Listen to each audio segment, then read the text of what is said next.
83 പറയുന്നത്, കണ്ടറിന്തത് ജ്ഞാനം, കേട്ടത് തന്നെ കരുത് പാവന യോഗം. കണ്ടവർ ചൊലക്കേട്ടത് മറന്നുപോകും, കണ്ടത് മറവാതെ. കണ്ട വസ്തു മെയ്, ജ്ഞാനവസ്തുക്കൾ പോയി. കരുവി അജ്ഞാനത്തെ കണ്ടവക്കണം, കൊൽവത് ജ്ഞാനമേ, കർമ്മം അൻ്റെ അറിവായി. കർമ്മം കൊണ്ട് ജ്ഞാനം എന്തിനെന്നുള്ള ചോദ്യത്തിലാണ് ശിഷ്യൻ തുടർന്നുകൊണ്ടിരിക്കുന്നത്. എല്ലാവരുടെയും ഒരു പറ്റുന്ന ഒരു തെറ്റാണ്. കാരണം കർമ്മങ്ങൾ കൊണ്ട് മനസ്സ് ശുദ്ധമാക്കാനേ പറ്റുള്ളൂ, ഒരു പരിധിയുള്ളൂ.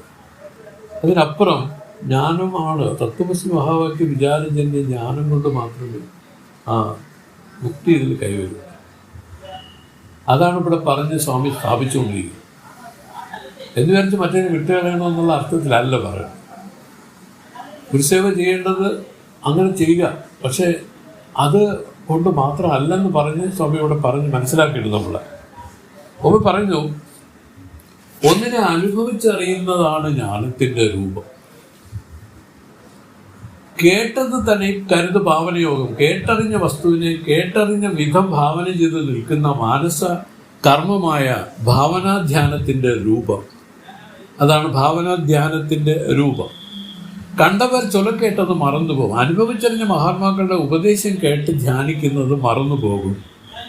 കണ്ടത് മറവാത്, അനുഭവിച്ചറിഞ്ഞത് മറന്നു പോകുകയില്ല. അതിനാൽ കണ്ട വസ്തുമേ, അനുഭവിച്ച വസ്തു സത്യമാകുന്നു. ധ്യാനവസ്തുക്കൾ പോയി, ധ്യാനിച്ചു നിൽക്കുന്ന വസ്തുക്കൾ അസത്യമാകുന്നു. കരുവി അജ്ഞാനത്തെ, കോപിച്ച അവിദ്യയെ കണ്ട അക്കണം, തോന്നുന്ന ക്ഷണത്തിൽ ഭസ്മമാക്കുന്നത്.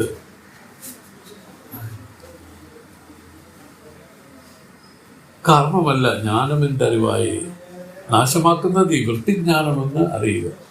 സിനിമ പെട്ടെന്ന് വന്നിരുന്നു. അങ്ങനെ അഴപ്പിടം വരെ പോയത്. അവിടെ വരെ. ഇത് നമ്മൾ കഴിഞ്ഞ പ്രാവശ്യം വായിച്ച് നിർത്തിയത്. ഇതിൽ നിന്ന് മനസ്സിലാക്കാനുള്ള ഇതാണ്, കണ്ടറിഞ്ഞത് ജ്ഞാനം എന്ന് പറയുമ്പോൾ ഇവിടെ ഉദ്ദേശിക്കുന്നത് ആരാണ്? കണ്ടറിഞ്ഞ സാക്ഷി. ആ സാക്ഷിയെ വേറെ ഒരു വിധത്തിലും ഡിഫൈൻ ചെയ്യാൻ പറ്റില്ല. അതാണ് ഇതിൻ്റെ എല്ലാത്തിനും ആധാരമായി നിൽക്കുന്നത്. ഇതാണ് നമ്മുടെ യഥാർത്ഥ രൂപം. ഈ ജ്ഞാനം ആർക്കും പറഞ്ഞിട്ടില്ല. ഇതാണ് സാമാന്യ ജ്ഞാനം. ഈ സാമാന്യ ജ്ഞാനത്തിലാണ് എല്ലാവരും എപ്പോഴും ഇരിക്കണത്. ഇത് സ്വാമി വിശേഷിച്ച് ചിന്താന സ്വാമി പറഞ്ഞ ഇതാണ്, ഞാനെന്ന് ഉള്ളത് ഓർമ്മിച്ച് പിന്നെ ആലോചിച്ച് പറഞ്ഞതാണോ? പെട്ടെന്ന് ആ ഞാൻ എന്ന് വരുന്നില്ലേ?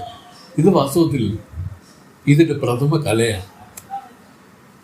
ഈ സത്യചിത്ത ഒരു അനന്തരൂപമായിരിക്കുന്ന ആത്മാവിൻ്റെ പ്രഥമ കലയാണ്, ഒരു കലയാണ്. പക്ഷേ ഈ സത്ത് സാമാന്യമായിട്ട് വ്യാപിച്ചിരിക്കുകയാണ്. എല്ലായിടത്തും നിറഞ്ഞ് വ്യാപിച്ചിരിക്കുന്ന ഈ സത്ത്, ഈ ജ്ഞാനം ഇരുന്നിട്ടും അജ്ഞാനം നശിക്കാത്തത് എന്തെന്ന് ചോദിച്ചപ്പോഴാണ് സ്വാമി പറഞ്ഞത്, ഈ ജ്ഞാനം അജ്ഞാനത്തിന് പോഷണമായിട്ടാണ് ഇരിക്കുന്നത്. അതുകൊണ്ടാണ് ഞാൻ ചെയ്തുവെന്നും ഞാൻ വന്നുവെന്നും ഞാൻ ചന്ദ്രനെന്നും ഒക്കെ പറയാൻ ഇടയായത്. ഞാൻ ആത്മാവാണ്, ആത്മാവ് ഒന്നും ചെയ്യുന്നില്ല എന്ന് നമുക്ക് എല്ലാവർക്കും അറിയാം. അത് വേദം പറഞ്ഞു അറിയാം. അപ്പോൾ അങ്ങനെയുള്ള ഞാൻ ചെയ്തു എന്ന് പറയുന്നത് തെറ്റല്ലേ? അപ്പോൾ അതാണ് ജ്ഞാനാജ്ഞാനങ്ങൾ എങ്ങനെ കൂടിക്കുഴഞ്ഞിരിക്കുന്നു എന്ന് ചോദിച്ചൊരിക്കുക. എങ്ങനെയാണ് ഞാൻ ചെയ്തു എന്ന് പറഞ്ഞാൽ ആത്മാവൊന്നും ചെയ്യുന്നില്ലെന്നാണല്ലോ വേദങ്ങൾ പറയുന്നത്. ഞാൻ നിഷ്ക്രിയനാണ്, നിരാമയനാണ്,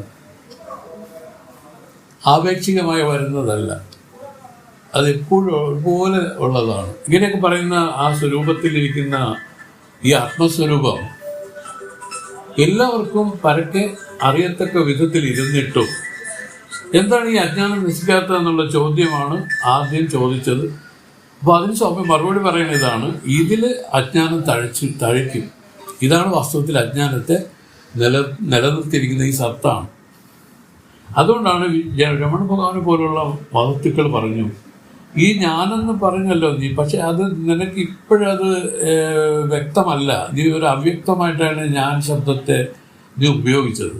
നീ അതിനെ നല്ലതുപോലെ ഒന്ന് പരിശോധിക്കാൻ പറഞ്ഞാണ് ഞാനാരെന്നുള്ള അന്വേഷണമൊക്കെ സ്വാമി കൊണ്ടുവന്നത്.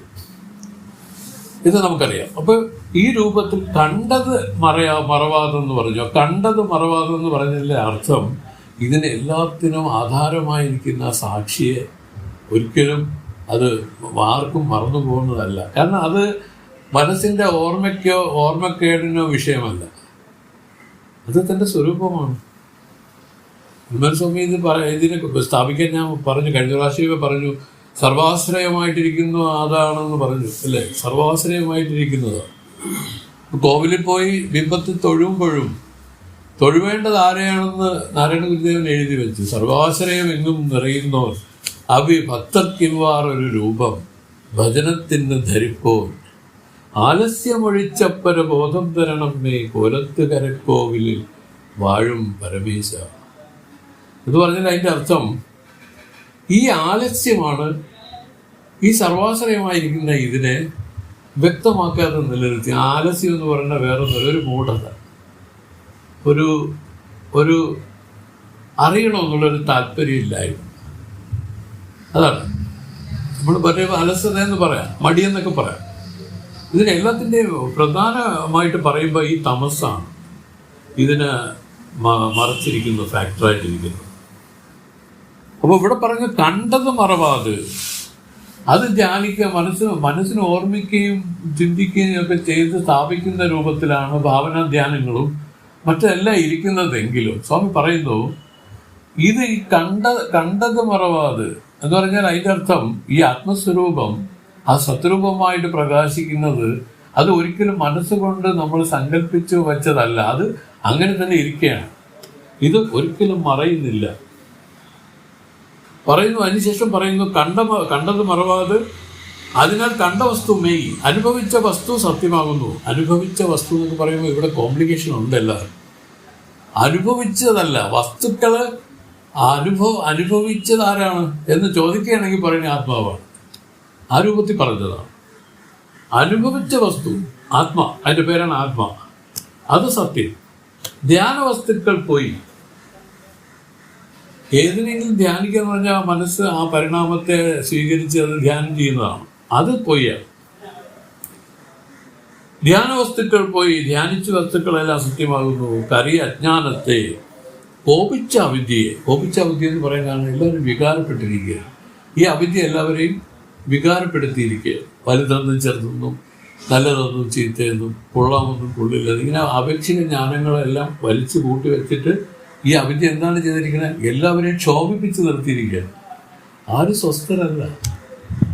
അവരുടെ ആ മനസ്സിന്റെ ശാന്തിയോ ആ സത്വഗുണ പ്രധാനമായിരിക്കുന്ന ആ ഭാവങ്ങളോ ഇല്ല. കാരണം എന്താണ്? കോപിച്ചിരിക്കുകയാണ്. എല്ലാവരും കോപിച്ചിരിക്കുകയാണ്. ഈ കോപിച്ചിരിക്കുക എന്ന് പറഞ്ഞാൽ അതാണ് കോപിച്ച അവിദ്യയെ കണ്ട അക്കണം, കണ്ട ക്ഷണത്തിൽ തന്നെ കൊൽവത് ജ്ഞാനമേ. ഈ ജ്ഞാനമാണ് കർമ്മം. അറിവായി കർമ്മം ഒരിക്കലും അതിനെ നശിപ്പിക്കുന്നില്ല. ഇത് നീ പ്രത്യേകം മനസ്സിലാക്കിക്കോളാൻ. ഇത് കർമ്മമല്ല. കർമ്മം കൊണ്ട് കർമ്മത്തെ നശിപ്പിക്കാൻ പറ്റില്ല. കർമ്മമാണല്ലോ ഈ പ്രാരബ്ധ കർമ്മം, സഞ്ചിത കർമ്മം, ആഗാമി കർമ്മം. ഈ 3 കർമ്മങ്ങളാണ് 3 ശരീരമായിട്ട് നിൽക്കുന്നത് നമുക്ക്. അതിൽ പ്രാരബ്ധ ശരീരം എന്ന് പറയുന്നത്, പ്രാരബ്ധ കർമ്മമാണ് ഈ സ്ഥൂല ശരീരമായിട്ട് നിൽക്കുന്നത്. അതുപോലെ സഞ്ചിത കർമ്മമാണ് കാരണ ശരീരമായി ഇരിക്കുന്നത്. ആഗാമി കർമ്മമാണ് സ്ഥൂല സൂക്ഷ്മ ശരീരമായിട്ട് ഇരിക്കുന്നത്. ഇങ്ങനെ 3 കർമ്മങ്ങളാണ് 3 ദേഹത്തെ ധരിച്ചുകൊണ്ടിങ്ങനെ നിൽക്കുന്നത്. ഇത് എപ്പോഴും ഈ കർമ്മം തന്നെ ഇതിൽ ഉണ്ടായിക്കൊണ്ടിരിക്കും. അവർ പറയുന്നു ജ്ഞാനമെന്ന് പറയുന്നത് എന്താണ്? തത്വമസി വിചാരജന്യമായിരിക്കുന്ന ആ വൃത്തിജ്ഞാനം, അതാണ് വൃത്തിജ്ഞാനം എന്ന് പറയുന്നത്. ഇതിനെയാണ് വൃത്തി. സാമാന്യമായ വിറകിൽ, കാഷ്ടത്തിൽ സാമാന്യമായ ഒരു അഗ്നിയുണ്ട്. ഈ അഗ്നി ഒന്നിനെയും പ്രകാശിപ്പിക്കാൻ അതിന് ശക്തിയില്ല. അഗ്നി ചൂടനെയാണ് അഗ്നി എന്ന് പറയുന്നത്. എന്നാൽ വിശേഷമായി ജ്വലിപ്പിച്ച, മഥനത്തിലൂടെ ജ്വലിപ്പിച്ച ആ കാഷ്ടത്തിൽ ഇരുന്നു കൊണ്ട് ആ അഗ്നി, വിശേഷമായി ജ്വലിപ്പിച്ച ആ അഗ്നി അന്ധകാരത്തിനെ മാറ്റും. ഇതുപോലെ ആ ബ്രഹ്മകാര വൃത്തി, സാമാന്യമായ വൃത്തികൾ ഒന്നും ചെയ്യുന്നില്ല. പക്ഷെ അതിലെ ബ്രഹ്മാകാരമായ വൃത്തി, അഖണ്ഡാകാരമായ വൃത്തി നമ്മൾ ഉണ്ടാക്കണം. അതിങ്ങനെയാണ്. അതിനെ മഥിക്കാൻ പറഞ്ഞു. മഥിക്കുമ്പോഴാണ് ആ കാഷ്ടത്തിൽ അഗ്നി, അതിനകത്തുണ്ട് അഗ്നി, എങ്കിലും അത് വിശേഷമായി ജ്വലിക്കും. അതിനെയാണ് വിശേഷ അഗ്നി എന്ന് പറയും. അങ്ങനെ ജ്വലിപ്പിച്ചാൽ പറയുന്നു ആ അന്ധകാരത്തിന് വിരോധിയായി വരും എന്ന് പറയും. 84 സർവമുത്തിയത്തരകിൻ്റെ ധ്യാനവും സത്യമൻ്റെൻ്റാൽ സർവമുത്തിയും സത്യമൻ്റെ ചങ്കിയാതെ നീ കേൾ. ഉരുവം കേട്ടവൻ ധ്യാനിക്കും പൊഴുതിൽ ആ ഉരുവം വാസ്തവമൻ്റെ ഉരുവമാകും അപ്പൊഴുത് കണ്ണാൽ കണ്ട ഉരുവം വാസ്തവമാമേ.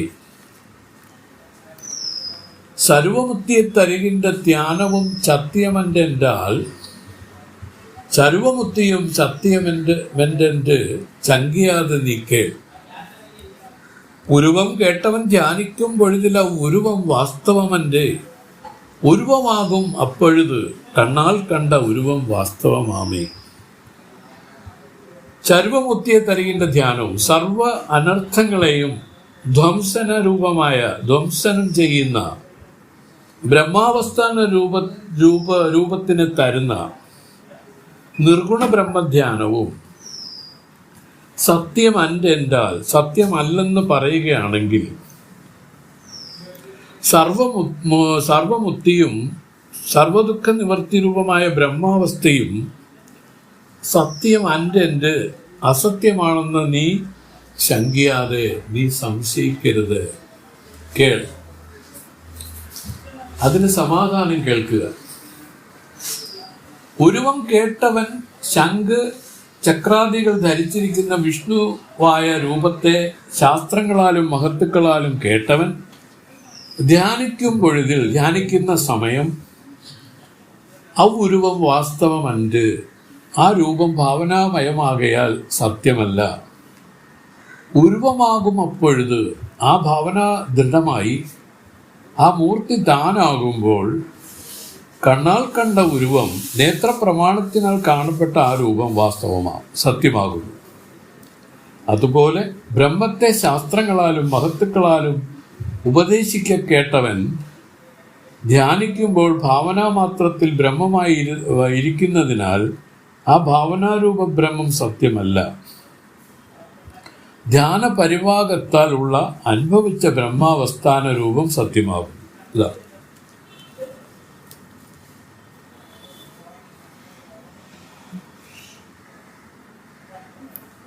അതായത് ശംഖ് ചക്ര ഗദാധാരങ്ങളോടുകൂടിയ വിഷ്ണുവിന്റെ രൂപത്തെ ശാസ്ത്രങ്ങളാലും മഹത്തുക്കളാലും കേട്ടവൻ ധ്യാനിക്കുന്ന സമയം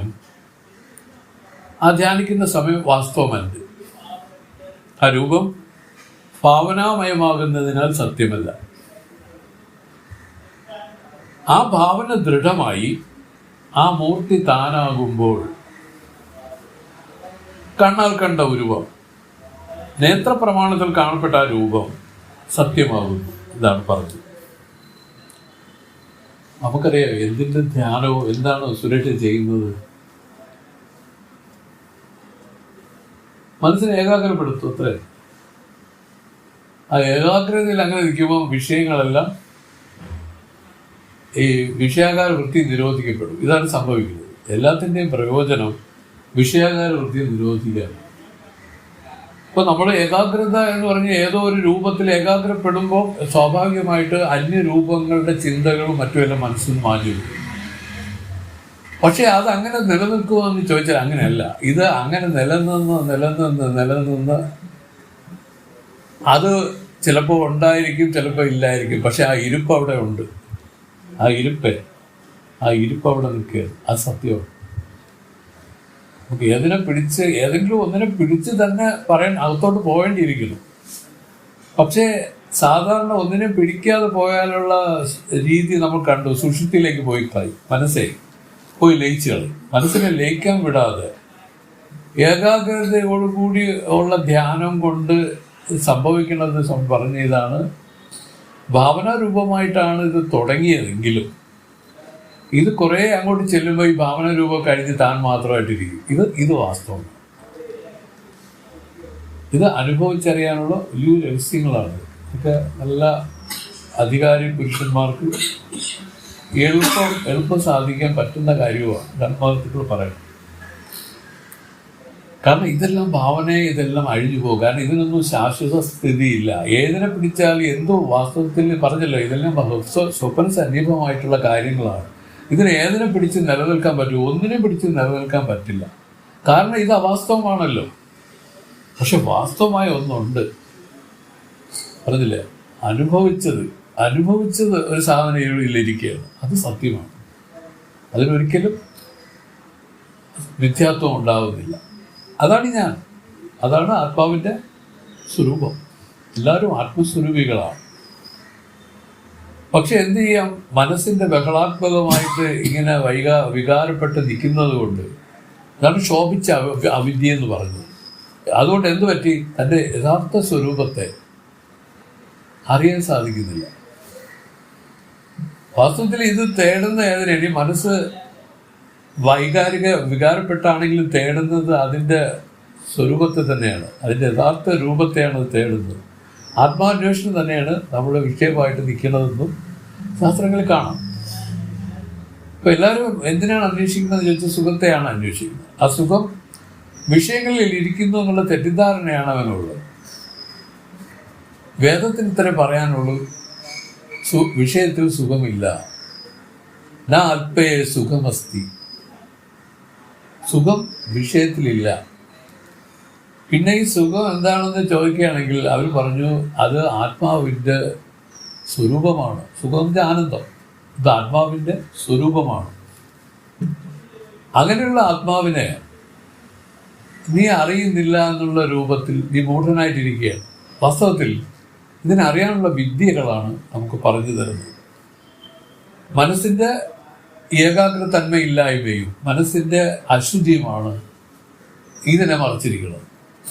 അതുകൊണ്ട് വിക്ഷേപവും ആവരണവും, ഇതാണ് രണ്ട് ശക്തികളും. ഈ രണ്ട് ശക്തികൾ ഏതിനെ മറച്ചിരിക്കുന്നു?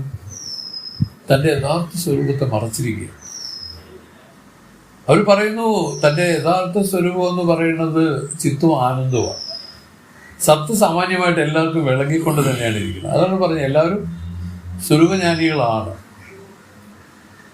ജ്ഞാനം എല്ലാവർക്കും ഉണ്ട്. പക്ഷെ അത് വേർതിരിച്ചറിയാൻ സാധിക്കുന്നില്ലെന്നേ ഉള്ളൂ. വിഷയവും കണ്ണുമായിട്ട് സംബന്ധപ്പെടുമ്പോൾ വിഷയത്തിനെയും കണ്ണിനെയും നമുക്കറിയുന്ന ഒരു അറിവും കൂടെ ഇതിൻ്റെ പുറകെയില്ലേ. അത് ജ്ഞാനമാണ്. ഇതിനെ അറിഞ്ഞ അറിവാണത്. ഇങ്ങനെ അറിയുന്ന അറിവ് എന്ന് പറഞ്ഞപ്പോൾ ഇതിപ്പോൾ ഇന്ദ്രിയ അറിവായിട്ട് ജസ്റ്റ് ഒരു ഉദാഹരണം പറഞ്ഞത് മാത്രമാണ്. യഥാർത്ഥത്തിൽ ഇതെല്ലാത്തിനും ആശയമായിട്ട് ഒരറിവിതിൽ അനുസ്യൂതമായിട്ട് നിൽക്കുന്നതുകൊണ്ട് ആ അറിവിന് ജാഗ്രതത്തിലും സ്വപ്നത്തിലും സുഷുപ്തിയിലും അഭാവം വരുന്നില്ല. മറ്റൊന്നിന് എല്ലാം അഭാവം വരുന്നു. ഒരു കാലത്തും ഒരു ദേശത്തിലും ബാധിക്കപ്പെടാതെ ഒന്ന് ഇതിലുണ്ട്. അതാണ് ഇതിൽ ആത്മാവായിട്ട് പറഞ്ഞത്. ഇതിനെ നമ്മൾ മനസ്സുകൊണ്ട് ഊഹിച്ചല്ല അറിയേണ്ടത്. അവർ പറയുന്ന രൂപത്തിൽ ഈ സമാധി പഴയം. അതാണ് വിഷയാകാര വൃത്തിയെ നിരോധിച്ച് ആ ബ്രഹ്മാകാരമാക്കി തീർക്കാനായിട്ടുള്ള പരിശ്രമം ഇതിലുണ്ടാവും.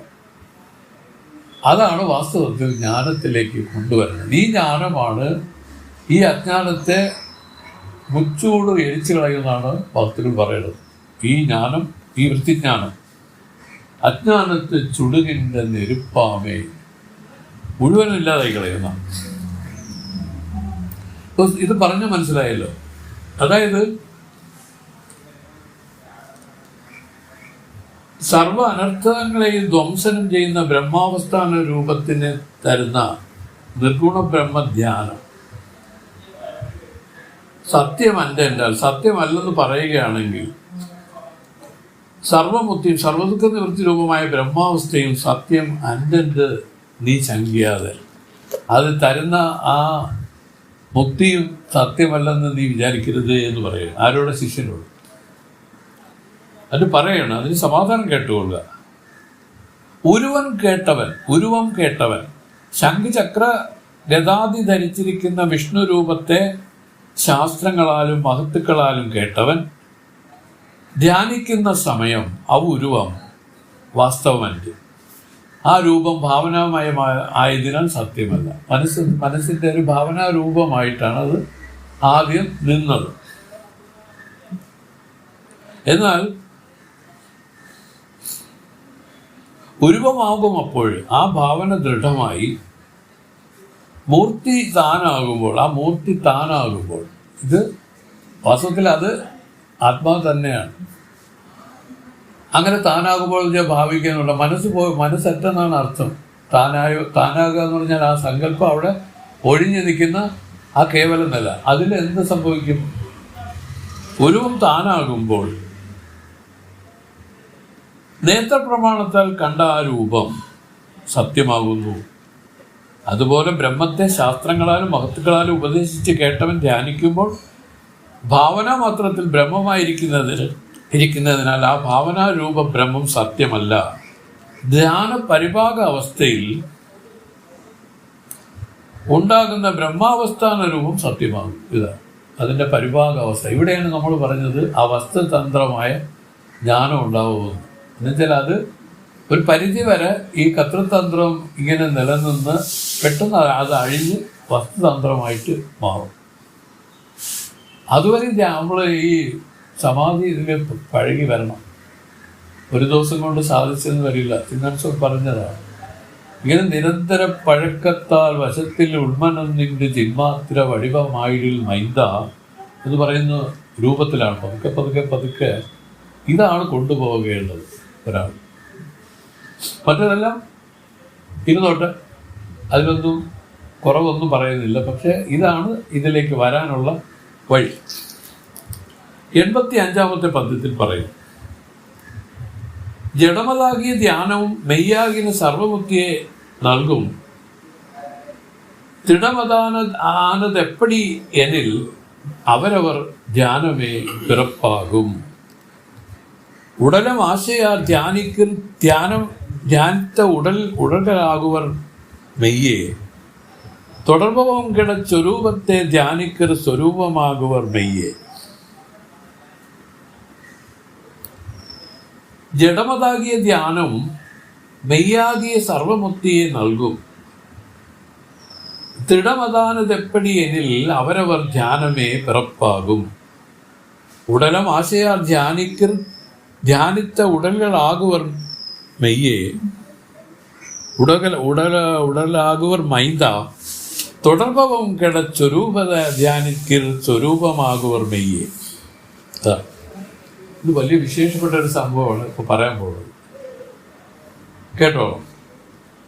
ചടമതാകിയ ധ്യാനം അസത്യമായ നിർഗുണ ധ്യാനത്താൽ മെയ്യാകിയ സത്യമായ സർവബുദ്ധിയെ നൽകും. സർവദുഃഖ നിവൃത്തി രൂപമായ പദം തരും. ദൃഢമായത് എപ്പടിയാ എന്നിൽ എന്തുകൊണ്ടെന്നാൽ അത് ഇങ്ങനെ എന്തുകൊണ്ടാണെന്നാണെങ്കിൽ പറയണ അവരവർ ധ്യാനമേ പിറപ്പാകും. മരണകാലത്തിലുണ്ടാകുന്ന അവരുടെ ഭാവനയ്ക്കനുസരിച്ച് അവരവരുടെ ജന്മം എടുക്കുന്നു എന്ന് ചൊല്ലപ്പെടും. അതിനാൽ മകനെ ഉടലമാശയാൽ ധ്യാനിക്കൽ സഗുണബ്രഹ്മപ്രാപ്തിക്കുള്ള ഇച്ഛയോടുകൂടി സഗുണബ്രഹ്മങ്ങളെ ധ്യാനിക്കുകയാണെങ്കിൽ ധ്യാനിത്ത ഉടലുകളാകുവർ ധ്യാനിക്കപ്പെട്ട സഗുണബ്രഹ്മരൂപമായ വായി ജന്മമെടുക്കും. തുടർഭവം കെട അനാദികാലമായി അനുഭവിച്ചുകൊണ്ടിരുന്ന ജനന മരണമാകുന്ന സംസാരം വീണ്ടും ഉണരാതെ നാശമാക്കുന്നതിനുള്ള സ്വരൂപമേ ധ്യാനിക്കൽ. ദുർഗുണ ബ്രഹ്മപ്രാപ്തിക്ക് വേണ്ടി ഇച്ഛയെ നിർഗുണ ബ്രഹ്മസ്വരൂപത്തിനെ തന്നെ ധ്യാനിക്കുകയാണെങ്കിൽ സ്വരൂപമാകുവർ. ആ നിർഗുണ ബ്രഹ്മം സ്വരൂപം തന്നെ ആയിത്തീരും. ഇത് മെയ്യേ.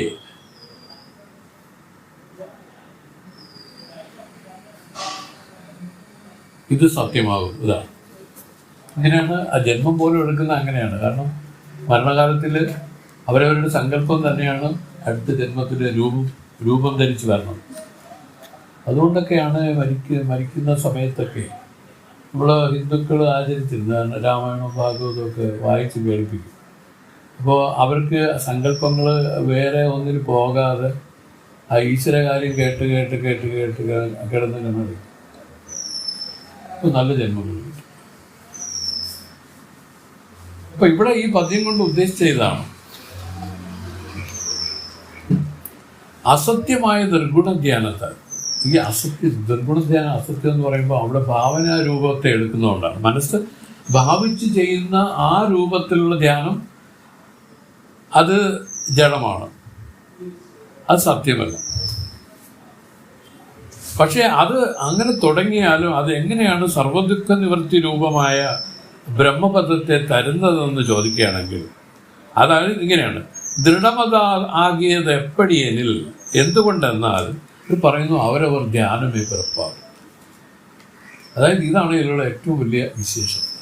നമ്മൾ ചെയ്യുന്ന ഈ ധ്യാനത്തിൻ്റെ ഉപയോഗം എപ്പോഴാണ്? ശ്രീനി മരണകാലത്തിലാണ്. കാരണം ഒരു പരിധി വരെ നമുക്ക് ജ്ഞാനം വലിച്ചില്ലെങ്കിൽ, കാരണം ഉത്തമ അധികാരികളൊക്കെ ആണെങ്കിൽ അവർക്ക് ആ സമയത്ത് ജ്ഞാനം ഉണ്ടാവുന്ന ഈ ജ്ഞാനം വലിക്കാതെ വരികയാണെങ്കിൽ പോലും ഇത് ഗുണം ചെയ്യുന്നത് എങ്ങനെയാണെന്ന് ചോദിച്ചാൽ ഈ അവസരത്തിൽ ആത്മാനാത്മ വിചാരത്തെയാണ് ചെയ്ത് കിടന്ന് ആ പ്രാണൻ പോകുന്നതെങ്കിൽ ഇതിനുള്ള ഉന്നതമായ ജന്മങ്ങൾ വരും. അടുത്ത ജന്മങ്ങളെന്ന് വെച്ചാൽ അവരാണ് വാസ്തവത്തിൽ ജ്ഞാനികളായിട്ടൊക്കെ ആദ്യമേ തന്നെ ജനിക്കുമ്പോൾ തന്നെ അങ്ങനെ തന്നെ വരും. എല്ലാ അറിയത്തക്ക വിധത്തിൽ വരും.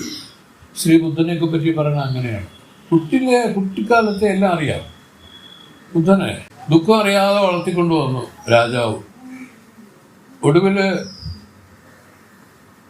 വെളിയിൽ യാത്ര ചെയ്ത സമയത്താണ് ഒരു ജഡം, ഒരു മരിച്ച ആളുടെ ശവം എതിരെ കൊണ്ടുവരുന്ന കാണാനിടയായത്. അപ്പോൾ ചോദിച്ചു, ഇതെന്താണെന്ന് ചോദിച്ചു. അത് പറയരുതെന്നൊക്കെയാണ് രാജ കൽപ്പന. എങ്കിലും അവർ പറഞ്ഞു, ആ കുട്ടിയുടെ നിർബന്ധത്തിന് വഴങ്ങി. അത് ഒരാൾ മരിച്ചതാണ്. അപ്പോഴാണ് ചോദിച്ചത്, മരിക്കുമോ, നമ്മളെ മരിക്കുമോ എന്നൊക്കെ. അങ്ങനെയാണ് കുട്ടിക്ക് ഇതിനെ കാര്യം പൂർവ്വജന്മത്തിൽ ആ നിലയിലേക്ക് വന്ന ആളാണേ. എത്ര മറച്ചു പിടിച്ചാലും ചെറിയ ഒരു ഇൻസിഡന്റ് കൊണ്ട് തന്നെ അവർക്കെല്ലാം തിരിച്ചു കിട്ടും. ഇതോട് കൂടി തന്നെ മാറിപ്പോയാണ്. ബുദ്ധൻ മാത്രമല്ല, പല മഹത്തുക്കളും ഇങ്ങനെ വന്നവർ. നമ്മൾ മാധവാനന്ദ സ്വാമി പോലും അങ്ങനെ വന്ന ആളാണ്. സ്വാമിക്ക് ഇതുപോലെ പഠിച്ചു, എന്തെന്നില്ലാതെ പഠിച്ചു. അത് പണം ഉണ്ടാക്കി ജീവിക്കണം, ജീവിതമാണല്ലോ വലുതെന്നൊക്കെ ഉള്ള രീതിക്ക് വന്നവരല്ലേ എല്ലാവരും. അങ്ങനെ എല്ലാം പറഞ്ഞു, പഠിച്ചു, ജോലി കിട്ടി. ജോലി ചെയ്തുകൊണ്ടിരിക്കുന്ന സമയത്താണ് യാദൃച്ഛികമായിട്ടാണ് ഒരു ഗീതയുടെ ഒരു ചെറിയ ബുക്ക് കിട്ടിയെന്നാണ് പറഞ്ഞു കേട്ടതാണ്. അത് വായിച്ച് 2-3 പദ്യം വായിച്ചതോടുകൂടി തന്നെ സ്വാമിക്ക് വൈരാഗ്യമുണ്ടായി. സ്വാമി ആദ്യം ഈ ജോലി രാജിവെച്ചുകൊണ്ട് അവിടെ നിന്ന് സ്ഥലമിടുകയാണ് ചെയ്തത്. നമ്മൾ ഇവിടുത്തെ ഗുരുദേവൻ പരമേശ്വരൻ സ്വാമി, അദ്ദേഹം ഇങ്ങനെ തന്നെയാണ് ചെയ്തത്. ജോലി രാജിവെച്ച് അപ്പോൾ തന്നെ പോയി ഗുരുവിനെ അന്വേഷിച്ച് പോകാൻ തുടങ്ങി. പിന്നെ എത്രയോ വർഷത്തേക്ക് ഇവരൊന്നും ആബ്സെൻ്റാണ് ഈ ലോകത്തെ. അവരുടെ കുടുംബത്തിൽ ഇങ്ങനെ ഒരാൾ മിസ് ചെയ്യും, ആരുമില്ല, അറിയാൻ പറ്റില്ല. ഒടുവിലാണ് അവർ അതേ സ്ഥലത്ത് തന്നെ തിരിച്ചു പോകുന്നത്. കുറച്ച് കാലം അവർ മാറി നിന്നു. അപ്പോൾ ഇങ്ങനെയൊക്കെയാണ്. അപ്പോൾ നമ്മളിവിടെ പറഞ്ഞു വന്നതിൻ്റെ കാരണം, ഈ രൂപത്തിൽ ധ്യാനസമാധികൾ പഴകുന്നവരെ സംബന്ധിച്ച് ഒരിക്കലും നഷ്ടമല്ലെന്ന്. അവർക്ക് ഇത് ആ മരണകാലങ്ങളിൽ ഇത് അനുഷ്ഠിക്കാൻ തോന്നും. വിചാരം ഇതിലാ പ്രധാനമായിട്ട് ആ വിചാരമാണ്. ആത്മാനാത്മ വിചാരത്തെ ചെയ്തിരിക്കുന്ന ഒരു ശീലത്തെ നമ്മൾ വാർത്തെടുത്ത് വരികയാണെങ്കിൽ ഈ സമയത്തിൽ അവർക്കിതുണ്ടാവും. എനിക്കൊരു ആക്സിഡൻറ്റ് നടന്ന സമയത്ത് മരിച്ചു പോകുമായിരുന്നു. പക്ഷേ ഇവരെല്ലാം പറയുന്നത് ഞാനിങ്ങനെ അബോധാവസ്ഥയിലായിപ്പോയി. പക്ഷെ എൻ്റെ ഉള്ളിൽ ബാലസാറിൻ്റെ അനുഭവമുണ്ട്. എൻ്റെ ഉള്ളിൽ അതല്ല, ഞാനിങ്ങനെ ഇതിനെപ്പറ്റി ഇങ്ങനെ സംസാരിക്കുന്നതും ആത്മാനാത്മ വിചാരത്തെ ഇങ്ങനെ ചെയ്യുന്നതും അതിൻ്റെ യുക്തികളും ഗുരുക്കന്മാരും ഒക്കെ ആയിട്ട് നിൽക്കുകയാണ്. അന്ന് ശരീരം പോരുന്ന നന്നായിരുന്നു, വാസ്തവത്തിൽ നന്നായിരുന്നു. വരുമ്പോൾ അത് ഊർജ്ജമായിട്ട് കയറി പോവായിരുന്നു. അത്ര ഗംഭീരമാണത് ആ സമയത്ത്. പിന്നെ നമ്മൾ ആയുസ് കുറച്ചുകൂടെ ഉണ്ടെന്ന് തോന്നുന്നു, അതുകൊണ്ട് പിന്നെയും പിടിച്ചിട്ടതാണ് ഇത്. ഇങ്ങനെയാണ് ആ സമയത്ത് ഇതിൻ്റെ ശീലം അവിടെ വലിച്ചത് എനിക്കറിയാം. ബാലസാറിനും അങ്ങനെ തന്നെ. സാറിൻ്റെ വന്ന ആക്സിഡൻറ്റിൽ സാറ് ഈ ആശ്രമത്തിലായിരുന്നു സാറ്. ഞങ്ങളെല്ലാം അവിടെ സാറിൻ്റെ കാര്യത്തിൽ ഉത്കണ്ഠപ്പെട്ട് എന്തായോ എന്നുള്ള പരിഭ്രമത്തിൽ അവിടെ നിൽക്കുമ്പോൾ സാറ് ആശ്രമത്തിൽ തൂക്കുകയും വാരുകയും അവിടെ വൃത്തിയാക്കുകയും ഒക്കെ ചെയ്ത് സാറ് നിൽക്കുകയാണ്. ഇതാണ് ഇതിനകത്തുള്ള കാര്യം. നോക്കണേ, ഈ ശീലമില്ലാത്തവർക്ക് എന്ത് വരും ഈ സമയത്ത്? ഓയ്യോ കഥയില്ലാത്ത കാര്യങ്ങൾ ആലോചിച്ച് ആരെ കൊല്ലണോ അവൻ കാരണമാണ് ഞാൻ നശിച്ചതെന്ന് പറഞ്ഞുകൊണ്ടിരിക്കുകയല്ലേ ഉള്ളൂ.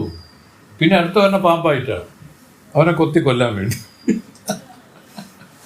ഇപ്പൊ ഈ രൂപം വിട്ട് കേട്ടോ, ഇതാണ് അപ്പോഴത്തന്നെ ഈ ജന്മത്തിൽ തന്നെ പറയണം.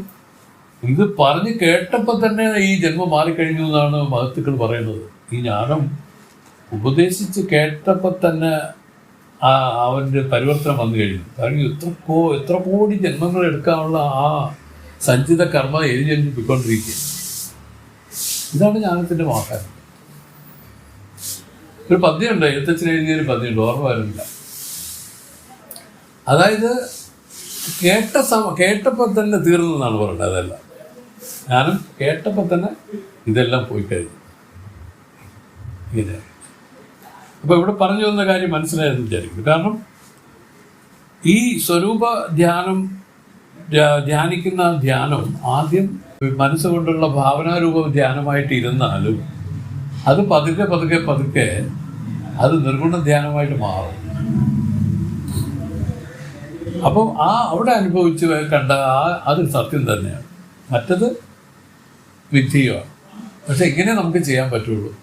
കർത്തൃതന്ത്രമായിട്ടാണ് നമ്മളിത് ആരംഭിക്കുന്നത്.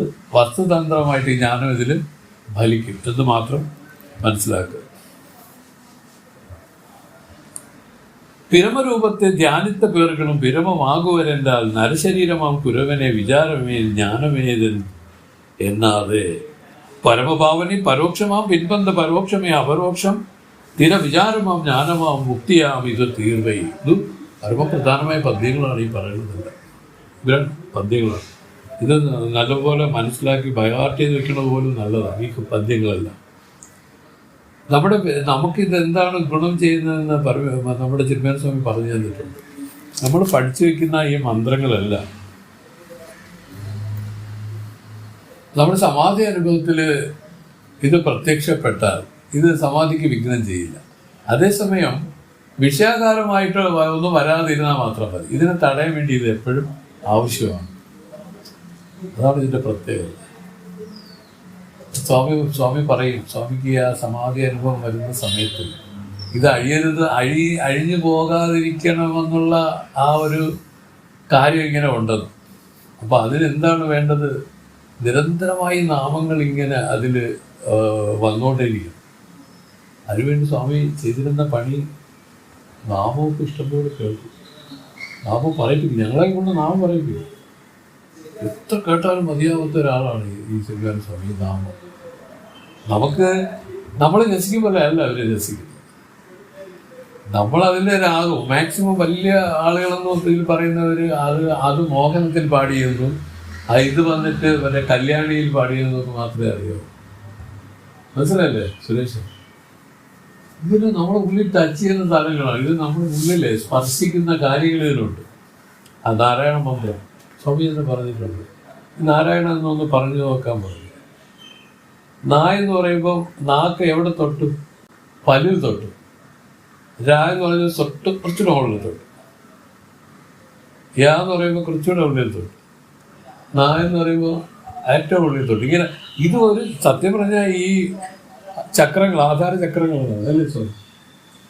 അതിനെ ഉണർത്തുകയാണ്. ടിക് ടിക് ടിക് ടിക് 6 ചക്രങ്ങളെ ഉണർത്തി. ഇതാണ് എല്ലാ മന്ത്രങ്ങൾക്കും ഇതിന് നമ്മളുമായിട്ട് ഭയങ്കര സ്പർശമുണ്ട്. അത് ആർക്കറിയാം? ജ്ഞാനികൾക്കറിയാം. അതുകൊണ്ടാണ് അവർ പറഞ്ഞത്, അവർ ഒരു പ്രാവശ്യം നാരായണാന്ന് ജപിച്ചാൽ മതി. അവർ ഈ പറയുന്ന എവിടെയാണോ പോയിരിക്കേണ്ടത് ആ സമാധി അവസ്ഥയിൽ അവർ പോയിരിക്കും. അതാണ്. ഇനി പോട്ട് അതിന് പറ്റാത്തവരെന്ത് ചെയ്യണം? അത് 1000 പ്രാവശ്യം ജപിക്കുക തന്നെ വേണം. കാരണം ഇത് ഏതോ ഒരു സമയം ഇത് ഈ രൂപത്തിൽ വരുന്നത് മനസ്സിലായി. ഇതാണ് ഇതിൻ്റെയൊക്കെ പ്രയോജനം. സ്വാമി പറഞ്ഞെന്ന് പറഞ്ഞ് ആരംഭിച്ച ഇതാണ്. സ്വാമിക്ക് എത്ര കേട്ടാലും മതിയാവില്ല. കാരണം അദ്ദേഹം നമ്മൾ വിചാരിക്കും പോലെ ജാഗ്രത അവസ്ഥയിലാണെങ്കിലും വിഷയാകാര വൃത്തിയില്ലാതെ ഉണർന്നിരിക്കാൻ സാധിക്കുന്ന സമയം സമാധിയിൽ തന്നെയാണ് എല്ലാവരും. അപ്പോൾ സ്ഥിതിക്ക് വേണമെങ്കിൽ ഇങ്ങനെ ചോദിക്കാം, അങ്ങനെ ഞാൻ ഒന്നും ചിന്തിക്കാതെ അങ്ങനെ ഇരിക്കാൻ എനിക്ക് കഴിയുമല്ലോ. അങ്ങനെയാണെങ്കിൽ അവർ പറഞ്ഞ് പറ്റില്ല. കാരണം ഇതിനെ സപ്രസ് ചെയ്തിരിക്കുന്ന നിലയിലും ഇരിക്കാം. മനസ്സിലായി? ജ്ഞാനം കൊണ്ട് എടുത്തു കളയണം. ഞാൻ എന്താണ് പറയണത്? ഈ ലോകം ഈ ആത്മാവിൽ തോന്നലുകളായിട്ട് നിലനിൽക്കുന്നതാണ്, വാസ്തവമല്ലോ. അങ്ങനെ തോന്നലായിട്ട് നിൽക്കുന്ന ഈ ലോകത്തെ പിടിച്ചാണ് ഈ മനസ്സ് സുഖിക്കുകയും ദുഃഖിക്കുകയും ചെയ്യുന്ന കാര്യങ്ങൾ ഉണ്ടാക്കുന്നത്. ഈ ലോകം തന്നെ അവാസ്തവമെങ്കിൽ മലടിക്ക് പിന്നെ മകനില്ലെങ്കിൽ ആ മകന്റെ ജാതകം എഴുതിയിട്ട് കാര്യം എന്ത്, ആ ജാതകം നോക്കിയിട്ട് കാര്യം എന്ത് എന്ന് പറയുമ്പോൾ വാസ്തവത്തിൽ അങ്ങനെ ഒരു കുട്ടി ജനിച്ചിട്ടില്ല എന്നുള്ള രൂപത്തില് മഹത്തുക്കൾ പറയും. ഇത് മനസ്സിലാക്കണം, ഇത് വേറൊരു ആംഗിളിലാണ് ഇതിന്റെ ചർച്ച നിൽക്കുന്നത്. അപ്പൊ അവരെ സംബന്ധിച്ച് ഈ ലോകത്തെ പറ്റി അവര് നല്ല അപഗ്രഥിച്ചിട്ട് അവർക്ക് തന്നെ മനസ്സിലായി വേദം പറഞ്ഞിരിക്കുന്നത് 100% ശരി തന്നെ. ഇത് വാസ്തവമല്ല. ഏത് രൂപത്തില് ഇത് സത്തില്ല, സത്യം ഇതിനൊരു നിലനിൽപ്പില്ല. 2, ഇത് സ്വയമായിട്ട് ഇതിനൊരു ചൈതന്യമില്ല, ഉണ്ടോ? ഇല്ല. 3, ഇതിന് സുഖവും ഇല്ല. നമ്മൾ പറയുന്നു ഭക്ഷണം കഴിച്ചതുകൊണ്ടാണ് സുഖം ഉണ്ടായത്, അപ്പൊ ഭക്ഷണത്തിനാണ് സുഖം ഇരിക്കണമെന്ന് പറഞ്ഞു, അല്ലേ? ഏതും ആ വിഷയത്തിലാണ് സുഖം നമ്മൾ പറഞ്ഞ അല്ല. വിഷയത്തിലല്ല സുഖം, ആത്മാവിലാണ് ആ സുഖം ഇരിക്കുന്നത്. അതെങ്ങനെയെന്ന് ചോദിച്ചാൽ അവർ ചില സമയം പറഞ്ഞ ഇതാണ്, നമുക്ക് ആഗ്രഹിച്ച ഒരു വസ്തു കയ്യിൽ കിട്ടിയ ഉടനെ മനസ്സ് നിശ്ചലമാവുന്നതാണ്. കുറച്ച് സമയം ആ വൃത്തി വെടിഞ്ഞ് നിശ്ചലമായിരിക്കും. ആ നിശ്ചലമായിരിക്കുന്ന ഒരവസ്ഥ ഒരു ചെറിയ സമാധിയുടെ അനുഭവമാണ്. അത് ആനന്ദവുമാണ്, സുഖമാണ്. സുഖമെല്ലാം ആ വൃത്തി ഉപേക്ഷിച്ചപ്പോൾ കിട്ടിയതൊന്നാണ്. പക്ഷെ അതിനെ ഗ്രഹിക്കാൻ നമുക്ക് സാധിക്കില്ല. വേദം നമുക്ക് പറഞ്ഞു തരും. ഏതിനെങ്കിലും ആഗ്രഹിച്ച് ദുഃഖിച്ചിരിക്കുന്നത്, മോൻ തന്നെ ഗൾഫിലിരിക്കുകയാണ്, അവനെ ഒന്ന് കണ്ടിട്ട് കണ്ണടയ്ക്കാമെന്ന് പറഞ്ഞ് ഇരുന്ന ഒരു പിതാവെന്നിരിക്കട്ടെ, പെട്ടെന്ന് യാദൃച്ഛ്യമായിട്ട് മോനെ മുമ്പിൽ കാണുമ്പോൾ പെട്ടെന്ന് അയാൾക്കുണ്ടാവുന്ന സുഖം, സന്തോഷം ചില്ലറയായിരിക്കില്ല. പറയണ എങ്ങനെയാണ്? അപ്പൊ മകനെ കണ്ടതാണ് സുഖത്തിന് കാരണമെങ്കിൽ ആ മകൻ പിന്നെയും ഒരാഴ്ചയോടെ നിൽക്കണമെന്നിരിക്കട്ടെ, പിന്നെ ഉണ്ടാകുന്നത്. പിന്നീട് അയാളെ തന്നെ ചോദിക്കും, മോനെന്തിനാ നിനക്ക് പോണ്ടേ തിരിച്ച്? കാരണം വേറൊന്നുമില്ല, അവിടെ പോയാലേ പൈസ ഇങ്ങോട്ട് വരുവുള്ളേ. അപ്പോൾ അത് മോനെ കണ്ടത് സുഖമെന്ന് പറഞ്ഞത് ഒക്കെ തള്ളിപ്പോയി. അങ്ങനെ എല്ലാ വസ്തുക്കളും ഈ രൂപത്തിലാണ്. നമ്മളെല്ലാം നമ്മുടെ തന്നെ ഒരു സങ്കല്പിച്ച സുഖത്തെ ഉണ്ടാക്കും. അതുകൊണ്ട് അതിന് നിലനിൽപ്പില്ല, സുഖം അതിൻ്റെതല്ല. ഇത് നല്ലതുപോലെ മനസ്സിലാക്കിയാണ് മഹത്തുക്കൾ ഇതിനെ ഉപേക്ഷിച്ചത്. അപ്പോൾ അവർക്ക് എങ്ങനെയാണ്, നമുക്ക് ഇതിൻ്റെ ഉള്ളിൽ ഇതിൻ്റെ ബീജം കിടക്കേണ്ടത്, അതിൻ്റെ മുകളിൽ കിടക്കേണ്ടത്, അതുകൂടെ എടുത്ത് കളയണം. എങ്കിൽ മാത്രമേ കാര്യങ്ങൾ. അപ്പം ജാനി എന്ന് പറഞ്ഞാൽ അവരിതിൻ്റെ അടിസ്ഥാനമായി ഇത് മനസ്സിലാക്കി. ഓഹോ അങ്ങനെയാണല്ലേ, അപ്പോൾ എല്ലായിടത്തും തള്ളി. ഇത് വിവേകം കൊണ്ട് തന്നെ ഇതെല്ലാം തള്ളപ്പെട്ടു. അതിനുശേഷം അവർക്ക് ആ നാമത്തിൽ എങ്ങനെ അവരിയ്ക്കുമ്പം അവർ സമാധിയിലിരിക്കുന്ന അനുഭവമാണ് അവർക്കുള്ളത്. സമാധി അനുഭവം മനസ്സിൽ വിഷയാകാരമാവാതെ അഖണ്ഡാകാരമായി നിലനിർത്തി നിൽക്കുന്ന ഒരു നില. ഇതെല്ലാവർക്കും പഴകാൻ പറ്റുന്ന ഒരു നിലയാണെന്നാണ് മഹത്തുക്കൾ പറഞ്ഞേക്കുന്നത്. അതിനെന്താ വേണ്ടു? നല്ലപോലെ ശ്രുതിജ്ഞാനം വേണം. മാത്രമല്ല ആ അധികാരത്വം എന്ന് ഉദ്ദേശിക്കുന്ന ഇതാണ്. ഈ ഇപ്പോൾ പൂർവ്വജന്മങ്ങളിലൊക്കെ നമ്മൾ പഴകി വന്നിരിക്കുന്നവരാണ് പലതും. അപ്പോൾ ഇതിൽ ഈ പറയുന്ന ദുഃഖമാണ്, എല്ലാം ദുഃഖമാണെന്നുള്ള തിരിച്ചറിവ് വന്നു കഴിഞ്ഞു. ഇതിൽ നിന്ന് രക്ഷപ്പെടാൻ എന്തെങ്കിലും ഉപായം ഉണ്ടോ എന്ന് തേടി പോകുന്ന ഒരു നിലയിൽ ഇതിൽ വേണം. അങ്ങനെ വരുന്ന ഒരു അധികാരിയായ ഒരു പുരുഷന് ഈ ധ്യാനം, ഈ പറയുന്ന വിചാരം പറഞ്ഞു കൊടുക്കും. അവർക്ക് ഈ പറഞ്ഞു തീരുന്നുമ്പോൾ തന്നെ അവർക്ക് ഈ അനുഭവം ഉണ്ടാവും. ഇപ്പൊ നമ്മൾ വായിച്ചത് 85-ാമത്തേതാണ്. ഇതിൽ വേറെ പ്രത്യേകിച്ചൊന്നുമില്ല. ഇതാണ് ഉടനം ആശയാൽ ധ്യാനിക്കുകയാണെങ്കിൽ ധ്യാനിത്ത ഉടലുകളാകുവർ. നമുക്ക് ഉടലാണ് ആത്മാവെന്ന് പറയുന്നതിനെ പറ്റി ആരും ചിന്തിച്ചിട്ടില്ല. എല്ലാവർക്കും ഇഷ്ടം, പ്രിയം ഈ ദേഹത്തിനെ തന്നെ.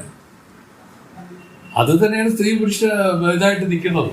അവർ നോക്കുന്നത് ഉടൻ. വാസ്തവത്തിൽ അവരിതിൽ സ്നേഹിക്കുന്നത് ആത്മാവിനെയാണ്. അത് തിരിച്ചറിയുന്നില്ല. മൂഢത്തെ കൊണ്ട് ആ ഉടലിനെ അവരെടുത്തുകളെ. അതെല്ലാം ആകർഷണമുള്ളത് തന്നെ. പക്ഷെ ഈ ആകർഷണത്തില് അതിന്റെ പുറംചട്ടയിൽ മാത്രം നിൽക്കുന്നതുകൊണ്ട് എന്ത് പറ്റും? ആദ്യം ആ ധ്യാനിച്ച ഉടലുകളായിട്ട് പിന്നെ അടുത്ത ജന്മം എടുക്കും. അടുത്ത ജന്മം മിക്കവാറും ആണുങ്ങളെല്ലാം പെണ്ണുങ്ങളാവുമെന്നാണ് പറയുന്നത്. പെണ്ണുങ്ങളെല്ലാം ആണുങ്ങളോ അവന് തിരിച്ചും മറിച്ചും ഇങ്ങനെ വന്നുകൊണ്ടിരിക്കും. അവരുടെ ഇഷ്ടം, അവരുടെ ധ്യാനിക്കുന്ന ഒരു രൂപത്തെയാണ് അടുത്ത ജന്മമായിട്ട് ഈശ്വരൻ പ്രദാനം ചെയ്യുന്നത്. നമ്മുടെ താണ്ഡവരായ സ്വാമികൾ തന്നെ അദ്ദേഹത്തിന് ആ ഈ പറയുന്ന ആത്മജ്ഞാനം ഉണ്ടാകുന്നതിൻ്റെ 3 ജന്മത്തെ പുറകോട്ട് ചിന്തിച്ചിട്ട് സ്വാമി പറഞ്ഞു. സ്വാമി ആദ്യം ഒരു പുരുഷനായിട്ടാണ് ജന്മം എടുത്തത്.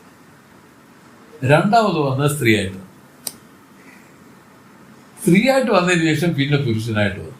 മൂന്നാമത്തെ ആ ജന്മത്തിൽ അദ്ദേഹത്തിന് ഈ പറയുന്ന നാരായണസ്വാമിയുടെ ഗുരുവിനെ കിട്ടി. അദ്ദേഹത്തിന് അതിലിരുന്ന് ജ്ഞാനം അടഞ്ഞു പരിപൂർണമായിട്ട് പോവുകയും ചെയ്തു. ഇതാണ് ഈ രൂപത്തിലാണ് വന്നത്. സ്വാമി പറഞ്ഞ അദ്ദേഹത്തിൻ്റെ 100ഓളം ജന്മങ്ങൾ പരിശോധിച്ചതിലാണ് 3 ജന്മത്തെ സ്വാമി എടുത്തു പറഞ്ഞത്. ഈ 3 ജന്മം മാത്രമായിരുന്നു പോലും മനുഷ്യനായിട്ട് തന്നതെന്ന് നോക്കണം. അപ്പൊ എത്ര ദുർലഭമാണ് ഈ മനുഷ്യ ജന്മം എന്നുള്ളത് സ്വാമി പറയാതെ പറഞ്ഞിരിക്കുന്നതാണ്. അങ്ങനെ കിട്ടിയ മനുഷ്യജന്മം മുക്തിക്ക് സാധ്യമാക്കാതെ പോകുന്ന മൂഢന്മാരെ പറ്റി സ്വാമി നല്ലതുപോലെ പറഞ്ഞിട്ടുണ്ട്. ഇവരാണ് മൂഢാത്മാക്കളെന്ന് പറയുന്നത്. ധനമൊക്കെ ഉണ്ട്, എല്ലാം ഉണ്ട്, ആരോഗ്യമുണ്ട്, സൗകര്യങ്ങളെല്ലാം ഉണ്ട്. പക്ഷെ എന്ത് പ്രയോജനം? പ്രയോജനം എന്തിനാണ് ശ്രീനീത്? ജ്ഞാനത്തിലേക്ക് കൊണ്ടുവന്ന് മുക്തി നേടാൻ വേണ്ടിയിട്ട് ഉപയോഗിക്കേണ്ട കാര്യങ്ങളാണ് ഇതെല്ലാം. ഇരിക്കട്ടെ, നല്ല സൗന്ദര്യമുണ്ട്, ഇരിക്കട്ടെ. എല്ലാം എന്താണ് ചെയ്യാനുള്ളത്? ഗുരുസമർപ്പണം ചെയ്ത് ആ ജ്ഞാനത്തെ കേട്ട് ജ്ഞാനത്തെ ഫലിപ്പിക്കണം, അപരോക്ഷം ജ്ഞാനം ഉണ്ടാക്കണം. ഇത് സ്വാമി ഗുരുവഷ്ടകത്തിൽ പറഞ്ഞിരിക്കുന്നു. ശരീരം സ്വരൂപം തഥാവക്കളത്രം യശച്ചാരു ചിത്രം ധനം വേര് തുല്യം മനശ്ചേന ലഗ്നം ഗുരോരംഘ്രി പത്മേ തഥയ്ക്കും തഥയ്ക്കും തഥയ്ക്കും തഥയ്ക്കും. അർത്ഥം, ഒരാൾക്ക് സുന്ദരിയായ ഭാര്യയുണ്ട്, സുന്ദരമായ ശരീരമുണ്ട്, മഹാമേരുവോളം ധനമുണ്ട്, എല്ലാ സൗകര്യങ്ങളും ഉണ്ട്, എല്ലാം ഉണ്ട്. പക്ഷേ അവൻ ഇതെല്ലാം ഉണ്ടായിട്ടും ഇതെല്ലാം എന്തിനു വേണ്ടി ഉപയോഗിക്കണമെന്ന് പറഞ്ഞിരിക്കുക. മനസ്സേന ലഗ്നം ഗുരോരംഘ്രി പത്മേ തഥയ്ക്കും. ഇതർത്ഥം എന്തിനാണ്? ഇതെല്ലാം ഉണ്ടായിട്ടും സന്തോഷത്തോടു കൂടി ഇതെല്ലാം ഗുരുസമർപ്പണം ചെയ്ത് ജ്ഞാനം ഉണ്ടാക്കിക്കോ. അതല്ലെങ്കിൽ തഥയ്ക്ക് ഇതൊക്കെ ഉണ്ടായിട്ട് ഇവന് എന്ത് പ്രയോജനം? അത് പറഞ്ഞത് നമ്മുടെ സ്വാമി അദ്വൈത സ്വാമി ശങ്കരഭഗവത്പാദം പറഞ്ഞിരിക്കുന്നു. അതാണ് തഥയ്ക്കും തഥയ്ക്കും തഥയ്ക്കും തഥയ്ക്കും. എന്തിനെന്നുള്ള ചോദ്യം 4 പ്രാവശ്യം ചോദിച്ചിരിക്കുക. എന്ത് ചെയ്തില്ലെങ്കിൽ ഇതെല്ലാം, ഈ ഐശ്വര്യങ്ങളെല്ലാം ഗുരുപാദാര വിദ്യകളിൽ അർപ്പണം ചെയ്ത് ആ ജ്ഞാനത്തെ സമ്പാദിച്ചില്ലെങ്കിൽ, അപ്പൊ ഇതിന്റെ എല്ലാം ഉപയോഗം ഈ ജ്ഞാനമാണ്. ഇപ്പൊ നമുക്ക് ആരോഗ്യമുണ്ട്, നല്ല ഇത് എല്ലാം എന്തിനാണ് ഉപയോഗിക്കാനുള്ളത്? ആ ജ്ഞാനമാണ്. കാരണം നമ്മളുടെ ലക്ഷ്യം ഏതാണ്? നമ്മുടെ ലക്ഷ്യപ്രാപ്തിക്ക് വേണ്ടി നമ്മളുടെ പൊരുളുകളെല്ലാം ഉപയോഗിക്കുന്നവരാണ് വിവേകി. നമ്മുടെ പൊരുളിയൊക്കെ പൊരുൾ കണ്ടില്ലേ? അറിഞ്ഞോ അറിയാതെയോ അതിനെല്ലാം ത്യജിച്ചു. മനസ്സിലായില്ലേ? കഴിവുകളെല്ലാം എന്താണ് ചെയ്തത്? ലാസ്റ്റ് ഗുരു അർപ്പണം ചെയ്ത് ജ്ഞാനത്തെ അടയുന്നതിലേക്ക് പ്രയത്നം ആരംഭിച്ചു. ഇതാണ് എല്ലാവരും ചെയ്യാനുള്ളത്.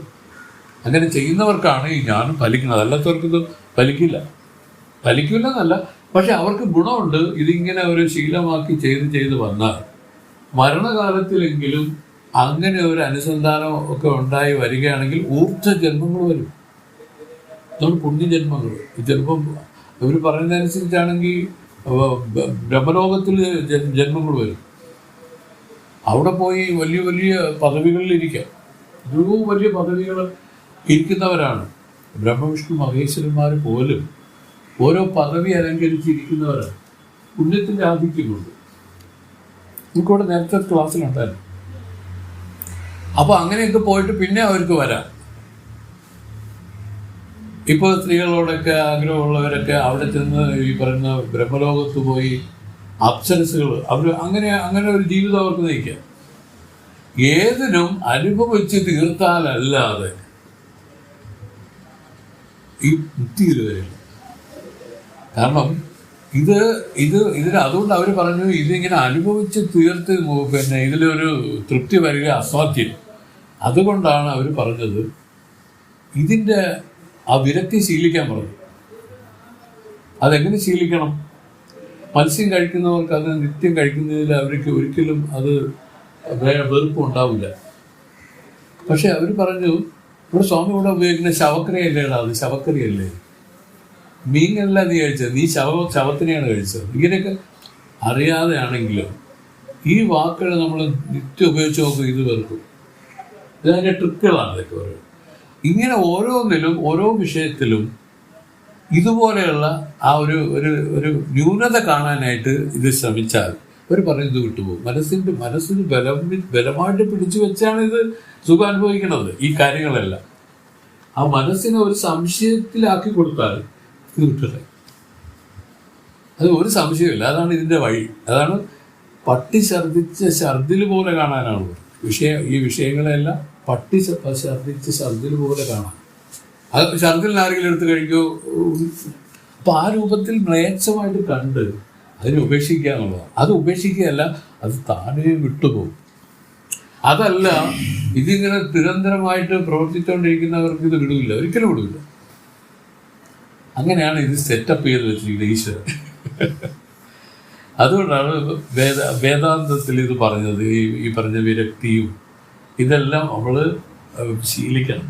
ശീലിച്ച് വരുമ്പോഴാണ് പതുക്കെ ഇത് വിട്ടുപോകുന്നത്. ഇത് എത്ര വിട്ടുപോകുന്നു അതനുസരിച്ച് മനസ്സ് ശുദ്ധമാകുന്നതിനനുസരിച്ച് ജ്ഞാനം ഇതിൽ ഫലിക്കാൻ തുടങ്ങും. ഇങ്ങനെയാണ് എല്ലാം കൂടി ചേർന്നാണ് ഇതിരിക്കുന്നത്. ഒറ്റൊരു കാര്യമല്ല ഇത്. അപ്പൊ സ്വരൂപമേ ധ്യാനിക്കുന്നു. നിർഗുണ സ്വരൂപമായ ബ്രഹ്മത്തെ ഇച്ഛയോടുകൂടി ധ്യാനിക്കുകയാണെങ്കിൽ സ്വരൂപമാകുന്നത് മെയ്യ്. ഏതിനെയാണോ ധ്യാനിക്കുന്നത് അതായിത്തീരും.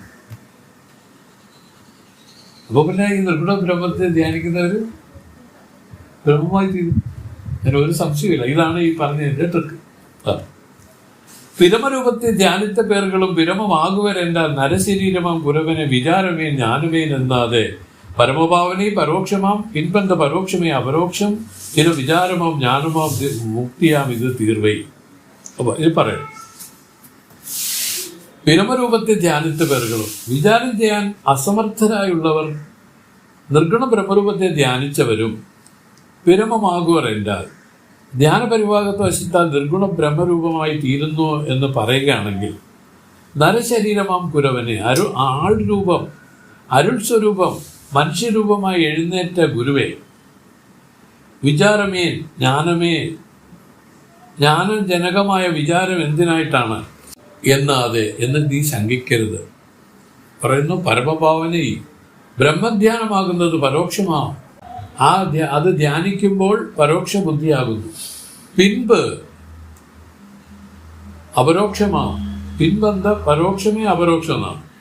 ഈ പരോക്ഷം തന്നെ പിന്നീട് അത് അപരോക്ഷമാകും, അപരോക്ഷ ബുദ്ധിയാകും. ഇത് പിന്നീട് ഇത് തന്നെ സ്ഥിരവിചാരമാവും. ഈ അപരോക്ഷ ബുദ്ധി തന്നെ സ്ഥിരവിചാരമാകും, ജ്ഞാനമാവും. മൂലാവിദ്യ നിവർത്തിക്കത്തക്കതായ ജ്ഞാനവും അതാകും, മുക്തിയാം മോക്ഷവുമാകും. ഇത് തീർവൈ അറിവായി. ഇത് ശ്രുതികളുടെ സിദ്ധാന്തപക്ഷമാകുന്നു എന്നറിയുക. മാനസക്രിയാരൂപമായ നിർഗുണ ഉപാസനയുടെ സാധനത്വം പറയുന്നത് വ്യർത്ഥമെന്ന് നീ സംശയിക്കുന്നു. ഇതിന് അവിമുക്തം എന്നുള്ള സഗുണബ്രഹ്മത്തിന്റെ ഉപാസനയാൽ താരകബ്രഹ്മമായ സഗുണബ്രഹ്മ ബുദ്ധി ഉണ്ടാകുന്നത് പോലെ നിർഗുണ ബ്രഹ്മോപാസനയുടെ സാമർഥ്യത്താൽ മൂലാവിദ്യ നിവർത്തിക്കുന്നതിന് യോഗ്യമായ വല്ല ബുദ്ധി ഉണ്ടാകുന്നതിനാൽ വിരോധമാകയില്ലെന്ന് പഞ്ചദശിയിൽ ധ്യാനദീപത്തിൽ വിദ്യാരണ്യ സ്വാമികൾ പറഞ്ഞിരിക്കുന്നു. നിർഗുണോപാസനയുടെ അന്ത്യത്തിൽ വിചാരജ്ഞാനവും ഉണ്ടാകുന്നതിനാൽ മുക്തിക്ക് ഇത് കൂടാതെ കഴിയില്ലെന്നർത്ഥം. എന്നാൽ നിർഗുണോപാസനയിൽ തന്നെ കാലം കളയരുത്. മനസ്സിന് അല്പം ഏകാഗ്രത ഉണ്ടാകുമ്പോൾ തന്നെ ശ്രുതി സമ്മതമായ വിചാരം ചെയ്യണം.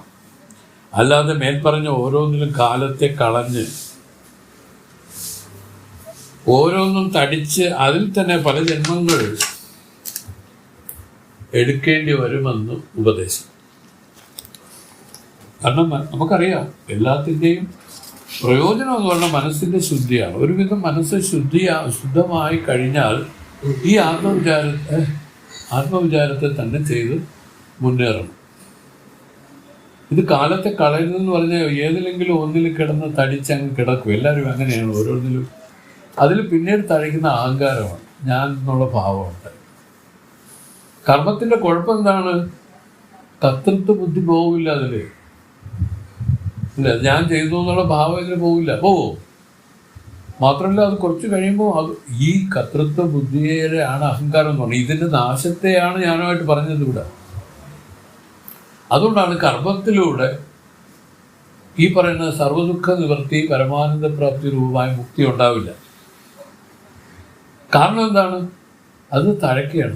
കഴിഞ്ഞ പ്രാവശ്യം ഞാനൊരു ഫീച്ചർ കണ്ട്, അതായത് പറയണു, നമ്മളിപ്പോൾ ഒരാളിനെ സഹായിക്കുന്നില്ലേ, സഹായിക്കുമ്പോൾ എന്താണ് സംഭവിക്കണമെന്ന് ആലോചിച്ചാൽ, ഞാൻ വലിയ കേമൻ, മനസ്സിലല്ലേ, മറ്റേ ആൾ ദീനൻ, ഒരു ദീനനെ ഞാൻ സഹായിക്കും, അപ്പോൾ ഞാൻ ആരും കേമൻ. അപ്പോൾ യഥാർത്ഥത്തിൽ അവിടെ തഴച്ചത് ഈ അഹബുദ്ധിയാണ്. അതുകൊണ്ട് ഒരാളെ സഹായിക്കുക, ഒരാൾക്ക് അങ്ങനെ ചെയ്യുക ഇങ്ങനെ ചെയ്യുക എന്നുള്ള രൂപത്തിലൊന്നും ആരും ഇതിൽ ഗതി പിടിച്ച് കണ്ടിട്ടില്ല. ഇതിൻ്റെ കാരണം എന്താണ്? ഈ അഹബുദ്ധിക്കാർ ഞാൻ എന്നുള്ള ഭാവത്തിനെ, ഞാനെന്ന ഭാവം അത് തോന്നായിക വേണമിക, ഇതല്ലേ ജ്ഞാനത്തിലേക്ക് വരാനുള്ള വഴി. അപ്പോൾ അതാണ് പറയുന്നത്, ഞാൻ ഒരുപാട് പുണ്യം ചെയ്യുന്ന ആളാണ്, ഞാൻ ഇങ്ങനെ ഇത്ര അനാഥ മന്ദിരത്തിലേക്ക് ഒരു 100 പേർക്ക് ഞാൻ ആഹാരം ഉണ്ടാക്കി, ആഹാരം കൊടുത്തു. അതിലെന്തിനു പുള്ളി സംഭവിച്ചത്? അപ്പൊ ഈ രൂപത്തിൽ പറയുന്നു, പൊതുവെ കർമ്മങ്ങൾക്കുള്ള ന്യൂനത പറയുന്നു. അത് ചെയ്യാൻ അറിയത്തക്കവർക്കേ ചെയ്യാവൂ. വലത് കൈ ചെയ്യുന്ന ഇടത് കൈ അറിയരുതുള്ള, അല്ല എന്താ ഒരു പ്രമാണമില്ല. ഒരു കൈ ചെയ്യുന്ന മറ്റേ കൈ അറിയില്ല. കർണൻ ഇതിന് ഉദാഹരണമാണ്. കർണൻ നിഷ്കാമകർമ്മം ചെയ്യാൻ അറിയാവുന്ന ആളാണ്. അദ്ദേഹം ചെയ്തിട്ട് അദ്ദേഹം ഞാൻ ചെയ്തു എന്നുള്ള ഭാവത്തിലല്ല ചെയ്യുന്നു. അപ്പൊ അങ്ങനെയൊക്കെ ചെയ്യുന്ന അപൂർവമായിട്ടുള്ള ചില ആളുകൾക്ക് സാധിക്കുന്ന കാര്യം എല്ലാവർക്കും പറ്റുമോ? അതുകൊണ്ടാണ് പറഞ്ഞത് എല്ലാവരും ഇതിൽ പോയി കുടുങ്ങലേ വലിയ അബദ്ധമായി വരും. അങ്ങനെയാണ് ഇത് കുഴപ്പം. ഈ ലോകത്തിൽ ഏറ്റവും കുഴപ്പം ആർക്കെന്ന് ചോദിച്ചാൽ ഇതുപോലെയുള്ള കാര്യങ്ങൾ ചെയ്തിട്ട് അഭിമാനിച്ച് നടക്കുന്നവരാണ് ഏറ്റവും കൂടുതൽ താണു പോയത്. അഭിമാനിക്കാതെ ചെയ്യാനുള്ള വഴിയാണ് പറഞ്ഞത്. ഗുരു പറഞ്ഞു, നീ ഇങ്ങനെ ചെയ്തോടാന്ന് പറഞ്ഞു. ചെയ്യാം, കുഴപ്പമൊന്നും. കാര്യം വേറൊന്നുമല്ല, അവിടെ താനല്ല ഗുരു പറഞ്ഞതിനെ കേട്ടതാണ് അവിടെ നടന്നിരിക്കുന്നത്. ഇതുപോലുള്ള കർമ്മങ്ങൾ നിഷ്കാമകർമ്മങ്ങൾ. അല്ലാതെ കർമ്മം ചെയ്യാനായിട്ട് ഒരു ജ്ഞാനിക്കേ പറ്റൂ, വേറെ ആർക്കും പറ്റില്ല എന്നാണ് പറയുന്നത്. ഏതെങ്കിലും തരത്തിൽ അതിലൊരു വൃത്തി ഇതിൽ തഴയ്ക്കും. അത് സൂക്ഷിക്കേണ്ട കാര്യം. ശങ്കിക്കരുത്. അപ്പോൾ പറയേണ്ട ഈ പരമഭാവനയിൽ ആദ്യം നമ്മളെപ്പോഴും ഇതിൽ ഭാവനാരൂപമായ ധ്യാനം തന്നെ ഇതിലുണ്ടാവുന്നതാണ്. പക്ഷേ ഈ ഭാവന പരമഭാവനയിൽ പരോക്ഷമാവും. ആദ്യം ഇത് നമ്മൾ ശ്രുതി ഈ പറഞ്ഞതനുസരിച്ച് നമ്മൾ ചെയ്യുന്നത് പോലെ പരോക്ഷമായിട്ട് ചെയ്യും. കുറച്ചങ്ങോട്ട് കഴിഞ്ഞുണ്ടെങ്കിൽ ഇത് അപരോക്ഷമാവും. അതൊരു സ്വഭാവമായിട്ട് ഇതിൽ വരും. പിന്നീട് അത് ജ്ഞാനമാവും, അത് തന്നെ മോക്ഷമാവും. എങ്ങനെയാണ് പടിപ്പടിയായിട്ട് ഇത് സംഭവിക്കുന്നത്. അതുകൊണ്ട് ആ നിർഗുണ ധ്യാനം ചെയ്യാൻ യോഗ്യതയുള്ളവരാരും ഇല്ലല്ലോ. നമ്മൾ ഗുണത്തിലിരുന്നാണ് എല്ലാം ചെയ്യുന്നത്. ഗുണം തന്നെ, തത്വ രജോ തമോ ഗുണങ്ങൾ, ഇതാണ് മായ. ഈ മായ ഇരുന്ന് തന്നെയാണ് കാര്യങ്ങൾ ചെയ്യുന്നത്. പക്ഷെ ഇവിടെ വേണ്ടത്, ധ്യാനിക്കേണ്ടത് നിർഗുണത്തെയാണ് ധ്യാനിക്കേണ്ടത്. ഗുണാതീതമായിരിക്കുന്ന ആ വസ്തു, അതിന് സങ്കല്പിക്കാൻ പോലും ഈ ഗുണത്തോടു കൂടി നിൽക്കുന്ന ഇതിന് സാധ്യമല്ല. അതുകൊണ്ടാണ് പറഞ്ഞത് ഇതിന് പൂർണ്ണമായും വിട്ടിടത്തിൽ അത് പ്രകാശിക്കുക. അതാണ് വാസ്തവത്തിലുള്ളത്. അത് ഗുണമെന്ന് പറഞ്ഞുകൊണ്ടാണ് അതിനെ ആർക്കും അറിഞ്ഞൂടാ എന്ന് പറയുന്നത്. എന്നാൽ അവർ പറയുന്നു പകൽ പോലെ സത്യമായിട്ടിത് എല്ലാവർക്കും വിളങ്ങിക്കൊണ്ടിരിക്കുന്നു. ഇതിനെ അറിയാനായിട്ട് ഈ ഗുണങ്ങളിൽ ഇരുന്ന് മനസ്സിന് പറ്റില്ല. ഒരു പരിധിവരെ പറ്റുമെന്ന് പറയുന്നത് ഏതൊരു സത്വഗുണത്തിലിരുന്ന മനസ്സ്. അതാണ് അഖണ്ഡാകാര വൃത്തി. അതിൽ പറ്റും. ഇപ്പോൾ അത് കാരുണ്യം, ദയ, സ്നേഹം ഇതൊന്നും വിട്ടുകളയരുത്. മനസ്സിനെ ഒരുക്കണം. അലിവ് വേണം. എല്ലാവരോടും അലിവ് വേണം. നമ്മളെ ഒരാളുടെ ഉപദ്രവിക്കുന്ന എങ്ങനെയൊക്കെയാണ് ശ്രീ വാക്കുകൊണ്ട് ഉപദ്രവിക്കും. ഒരാളിനെ വിഷമിക്കുന്ന ഒരു അന്യജീവിയെ വിഷമിക്കുന്ന വിധത്തിലൊരു വാക്കുപോലും ഉപയോഗിക്കാൻ പാടില്ല. നാരായണ ഗുരുദേവൻ പറയുന്നത് അങ്ങനെ ഒരു ചിന്ത പോലും എൻ്റെ ഉള്ളിൽ വരരുത് എന്നുള്ള പ്രാർത്ഥന. ഉപദ്രവിക്കുക എന്നുള്ളത് പിന്നെ രണ്ടാമത് മൂന്നാമതുള്ള കാര്യമാണ്. അതിനു മുമ്പേ അതിൻ്റെ ആ വൃത്തി, മനോവൃത്തി രൂപമായിട്ട് എൻ്റെ ഉള്ളിൽ വരരുത്. അഹമൊരു ദോഷം ഒരുത്തരോട് ചെയ്യുവാൻ എന്നൊക്കെ പറഞ്ഞ പാട്ടിലുണ്ട്. അകമലരിങ്കൽ അറിഞ്ഞിടാവണം സകലം ഒഴിച്ചു തരയണം എന്നുമേ ഞാൻ ഭഗവത്. ഇങ്ങനെയുള്ള ആ അഹിംസ ഇതിന് വ്രതമായിട്ട് ശീലമായിട്ട് കൊണ്ടുവരണം. അഹിംസ എന്താണ് അഹിംസ? അഹിംസോ പരമോ ധർമ്മം. ധർമ്മം എന്ന് പറഞ്ഞാൽ യഥാർത്ഥത്തിൽ ധർമ്മം അഹിംസയാണ്. അത് ഒരു വാക്കുകൊണ്ടോ മനസ്സുകൊണ്ടോ ഒന്നും ഒരു ജീവിക്ക് ഉപദ്രവം വരരുത് എന്നുള്ള ഒരു വിവേകമാണ്. അങ്ങനെ ശീലിച്ചു വരികയാണെങ്കിൽ മനസ്സ് തെളിയാൻ ഇതിൽപ്പുറം വേറൊന്നുമില്ല. നിർഗുണോപാസനയെ പറ്റിയാണ് ഇവിടെ വായിച്ചുകൊണ്ടിരിക്കുന്നത്. ഇത് ഒന്നുകൂടെ പറഞ്ഞിട്ടങ്ങ് നിർത്തി പറയണം. ഈ അപരോക്ഷ ബുദ്ധി തന്നെ സ്ഥിര വിചാരമാകും, ജ്ഞാനമാകും, മുക്തിയാകും, മോക്ഷവുമാകും. ഇത് തീർവേ. സ്വാമി ഈ തീർവേ പറയണത് എപ്പോഴും ഓർമ്മിച്ചോണം. ഇതിന് മേളിൽ നീ ഇത് സംബന്ധിച്ച് ഇനി സംശയം ചോദിക്കരുത് എന്നുള്ള അർത്ഥം. അതൊന്ന്. രണ്ടാമത് ഇതാണ് സിദ്ധാന്തപക്ഷം എന്ന് പറയുന്നത്. ഇതാണ് തീർവ എന്ന് വെച്ചാൽ സിദ്ധാന്തപക്ഷം. മറ്റതെല്ലാം പൂർവപക്ഷ മതങ്ങളാണ്. ഓരോ മതങ്ങളെയാണ് ഇവർ എടുത്ത് എഴുന്നള്ളിച്ച് കൊണ്ടുവരുന്നത്. സ്വാമിക്ക് പറയാനുള്ളത് ആ സിദ്ധാന്തത്തെ പക്ഷത്തെ അവിടെ സ്ഥാപിക്കുക. ചോദിച്ച് ഇതൊക്കെ എങ്ങനെയാവും സ്വാമി എന്ന് ചോദിച്ചപ്പോൾ പറഞ്ഞു ഇതൊക്കെ പരോക്ഷമായിട്ട് തന്നെയാണ് തുടങ്ങുന്നത്. പക്ഷേ പറഞ്ഞില്ലേ, അത് പതുക്കെ പതുക്കെ സ്ഥിരവിചാരമോ ജ്ഞാനമോ മോക്ഷമാം ഇത് തീർവൈ എന്ന് പറഞ്ഞ അവസാനം. നിർഗുണ ഉപാസനയുടെ അന്ത്യത്തിൽ വിചാരജ്ഞാനവും ഉണ്ടാകുന്നതിനാൽ മുക്തിക്ക് ഇവ കൂടാതെ കഴിയില്ലെന്നർത്ഥം. എന്നാൽ നിർഗുണോപാസനയിൽ തന്നെ കാലം കളയരുത്. മനസ്സിന് അല്പം ഏകാഗ്രത ഉണ്ടാകുമ്പോൾ തന്നെ ശ്രുതിസമ്മതമായ വിചാരം ചെയ്യണം. അല്ലാതെ മേൽപ്പറഞ്ഞ ഓരോന്നിലും കാലത്തെ കളഞ്ഞ് ഓരോന്നും വന്ന് തടിച്ച് അതിൽ തന്നെ പല ജന്മങ്ങൾ എടുക്കേണ്ടി വരുമെന്നും പറഞ്ഞിരിക്കുന്നു. എന്താണ് വലിയ ഉപദേശം. അതുപോലെ സ്വാമികളൊക്കെ ഇതിനെപ്പറ്റി പറയാറുണ്ട്.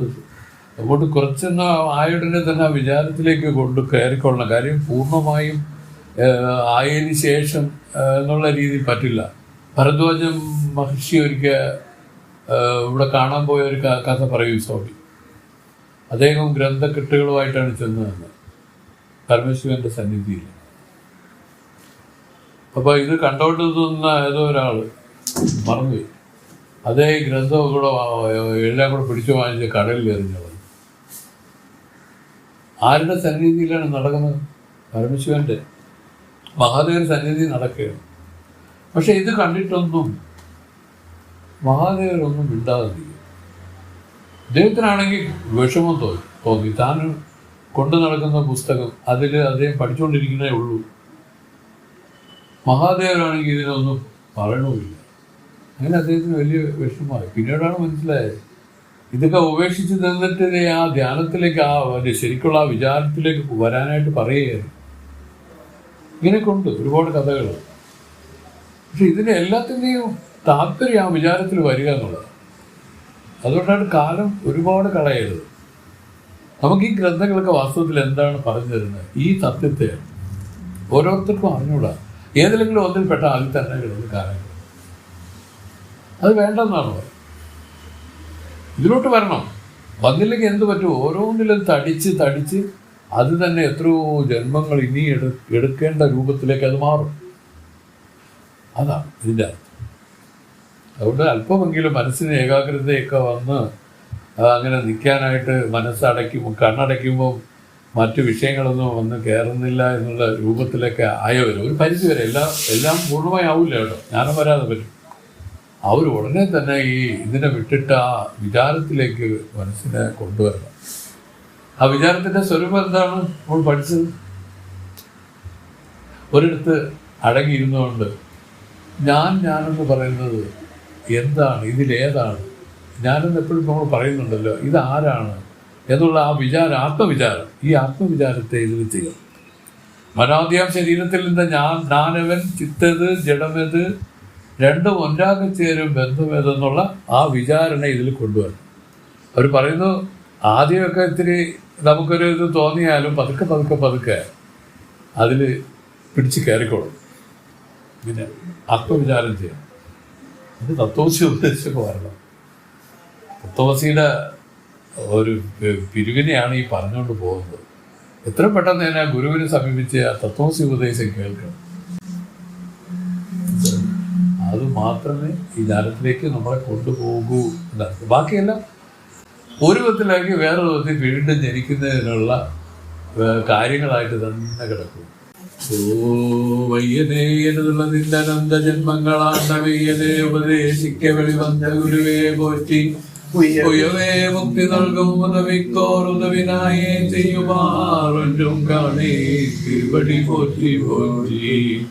സത്യത്തിൽ സുഖകരമാം ഗുരുവേ പോറ്റി, ചലനമിലാ ശാന്തപര ഗുരുവേ പോറ്റി, നിത്യ നിർഗുണமான ഗുരുവേ പോറ്റി, നിരഞ്ജനമായി നിന്റെ പര ഗുരുവേ പോറ്റി, ശുദ്ധപര വെളിയാന ഗുരുവേ പോറ്റി, സൂക്ഷ്മമായ നിരന്തപര ഗുരുവേ പോറ്റി, അദ്വൈതപൂരണമാം ഗുരുവേ പോറ്റി, അഖണ്ഡമാം സദ്ഗുരുവേ പോറ്റി പോറ്റി.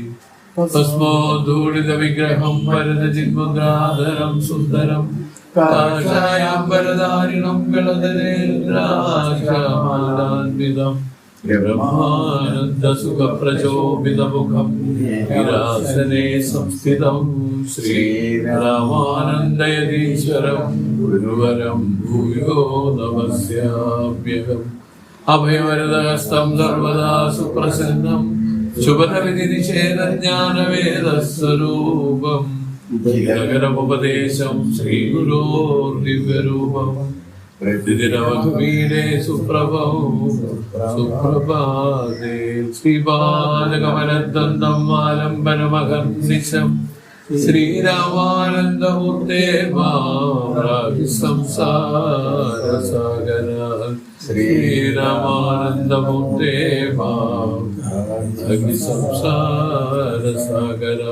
ദേവാദിദേവ സർവജ്ഞ സച്ചിദാനന്ദ വിഗ്രഹ കുമാരമണഭൂദേശ പ്രസീദ കരുണാനിധേ.